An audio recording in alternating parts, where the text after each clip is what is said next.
प्रश्न क्रमांक 5 देख रहे हैं हम लोग। प्रश्न क्रमांक 5 में देखते हैं क्या दिया हुआ है। माइ प्लस 4e तथा माइनस 4e आवेश एक दूसरे से 1.2 एंगस्ट्रॉम की दूरी पर स्थित हैं। यदि द्विध्रुव 4 गुणित 10 की घात 5 न्यूटन प्रति कूलाम तीव्रता के एक समान विद्युत क्षेत्र में रखा जाता है तो ज्ञात कीजिए नंबर 1 विद्युत द्विध्रुव आघूर्ण, नंबर 2 द्विध्रुव पर आरोपित अधिकतम बल आघूर्ण, नंबर 3 साम्य अवस्था में विद्युत द्विध्रुव की स्थिति, इस जो द्विध्रुव है उसकी स्थितिज ऊर्जा, और साम्य अवस्था से द्विध्रुव को 180 डिग्री घुमाने के लिए किया जाने वाला आवश्यक कार्य। देखिए प्रश्न क्रमांक 4 भी हम लोग देख चुके हैं। प्रश्न क्रमांक 4 और 5 अगर आप अच्छे से इस दोनों क्वेश्चन के न्यूमेरिकल 4 और 5 को अच्छे से कर लेते हैं तो मुझे लगता है आपके अधिकतम जो पूछे जाने वाले न्यूमेरिकल है वो आपके सॉल्व हो जाएंगे। अब हम देख रहे हैं इसका सॉल्यूशन। ठीक है, हमको क्या दिया हुआ है सबसे पहले इसकी बात करते हैं। ठीक है, तो देखिए हमको क्या दिया हुआ है, हमको Q बराबर कितना दिया है, Q बराबर हमारे पास हो जाएगा 4E। ठीक है, 4E की जगह कितना आएगा 4 इंटू 1.6 इंटू 10⁻⁻19 कूलम। ओके, दूसरा दोनों आवेशों के बीच की दूरी है ना, बीच की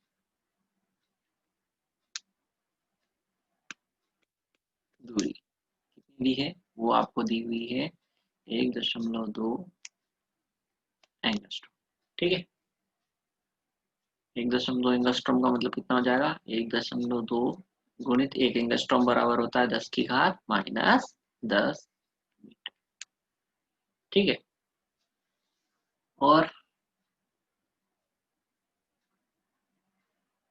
हमको दिया हुआ है, देखिए यदि द्विध्रुव 4 गुणित 10 की घात 5 न्यूटन प्रति कूलाम तीव्रता के एक समान विद्युत क्षेत्र में रखा गया है, इसका मतलब है हमको विद्युत क्षेत्र की तीव्रता E का मान दिया हुआ है कितना, वो आपको दिया हुआ है 4 गुणित 10 की घात 5 न्यूटन प्रति कूलम। बहुत आराम से करना है इस प्रश्न को और समझते हुए करना है। नंबर 1 हमको निकालना है द्विध्रुव आघूर्ण।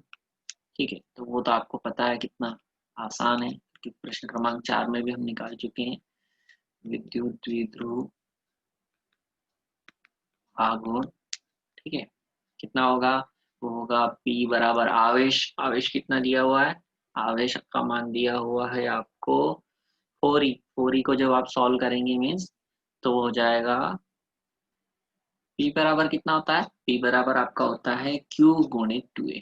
ठीक है, P बराबर Q गुणित 2A के लिए Q का मान कितना दिया था, Q का मान आपको दिया है ऊपर देखिए 4E।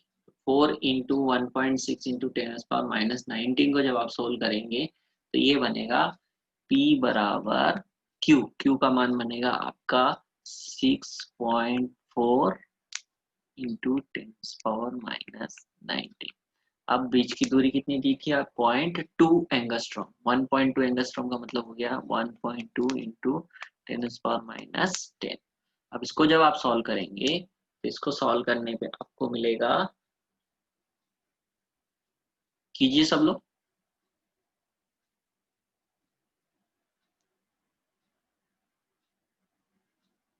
गुड, चैट बॉक्स में लिख दिया ना आंसर आपने। ठीक है, 7.68 इंटू 10⁻⁻29 कूलम मीटर। ठीक है, ये क्या निकल के आ गया आपका P। P को निकालना बहुत जरूरी है। अगर आपने P का मान गलत नोट निकाला है फिर आगे के इससे जो जुड़े हुए प्रश्न है वो आपके गलत होने के चांस बढ़ जाएंगे। ठीक है, अब हम लोग दूसरा कर रहे हैं। क्या दिया था दूसरे प्रश्न में, नंबर 1 विद्युत द्विध्रुव आघूर्ण निकाल लिया, नंबर 2 देना था हमको विद्युत द्विध्रुव पर आरोपित अधिकतम बल आघूर्ण। इट मीन्स हमको निकालना है टाउ। ठीक है, याद है आपको टाउ की बात करते हैं तो विद्युत द्विध्रुव के अधिकतम बल आघूर्ण के समय हमको पता था, नंबर 2 निकाल रहे हैं हम लोग, आरोपित अधिकतम बल आघूर्ण, आरोपित अधिकतम बल आघूर्ण, ठीक है, कितना होता है, वो होता है tau maximum equal to PE, ठीक है, याद है, ई इंटू ई हो जाता था, है ना। तो पी का मान हमने अब जस्ट पीछे निकाला, कितना है 7.68 इंटू 10⁻⁻29, और ई का मान हमको दिया हुआ है, ई का मान दिया हुआ है 4×10⁵ कीजिए सॉल्व इसको जल्दी से।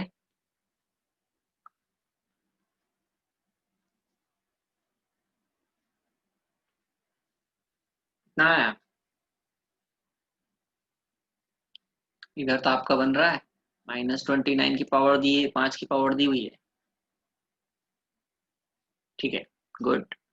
3.072 इंटू 10⁻⁻23 न्यूटन मीटर, गुड। ये हमने क्या निकाल लिया, अधिकतम बल आघूर्ण, ठीक है, अधिकतम बल आघूर्ण आपने कर रखा है, तो सॉल्व हमने बल आघूर्ण के समय किया था, आघूर्ण में आपने पढ़ रखा है ना, टाउ मैक्सिमम पीई हो जाता है, क्यों हो जाता है पीई, आपको याद होगा कि टाउ बराबर कितना होता था हमारे पास, इधर लिख के बता रहा हूँ, टाउ बराबर होता था आपके पास पीई साइन थीटा, और अधिकतम बल आघूर्ण कब होगा, अधिकतम बल आघूर्ण आपका होगा जब विद्युत का जो द्विध्रुव है वो विद्युत क्षेत्र के लंबवत रखा जाए, अर्थात थीटा बराबर कितना आ जाए, थीटा बराबर आपका 90 डिग्री आ जाए। तो जब साइन 90 होगा तो टाउ मैक्सिमम हो जाएगा, वो कितना हो जाएगा, टाउ मैक्सिमम बराबर पीई हो जाएगा, है ना, ये हमने कर रखा है। और हमने ये भी पढ़ा था कि यदि E बराबर 1 हो जाए, मतलब विद्युत क्षेत्र की तीव्रता E हो जाए, तो वो E बराबर 1 अगर हो जाता है तो टाउ मैक्सिमम बराबर P के बराबर आ जाता है, ठीक है, तो ये हमने याद दिला दिया आपको कि यहाँ से हमने इसको सॉल्व किया था। अगला प्रश्न देखते हैं, इसी का हिस्सा क्या दिया हुआ है। विद्युत द्विध्रुव आघूर्ण हमने निकाल लिया है, विद्युत द्विध्रुव पर आरोपित अधिकतम बल आघूर्ण हमने निकाल लिया है। अब हमको निकालना है साम्य अवस्था में द्विध्रुव की स्थितिज ऊर्जा, साम्य अवस्था में द्विध्रुव की स्थितिज ऊर्जा, ठीक है, स्थितिज ऊर्जा हम लोग को निकालना है द्विध्रुव, कितनी होती है,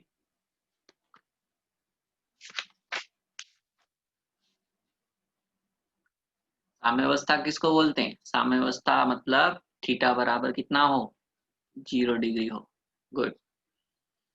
जब 0 डिग्री होता है थीटा बराबर, तो u बराबर कितना हो जाता था, u बराबर आपका हो जाता था माइनस का पीई, ठीक है, क्यों, क्योंकि कॉस का मान हो जाता था 0, इसलिए आपका माइनस का पीई बचेगा।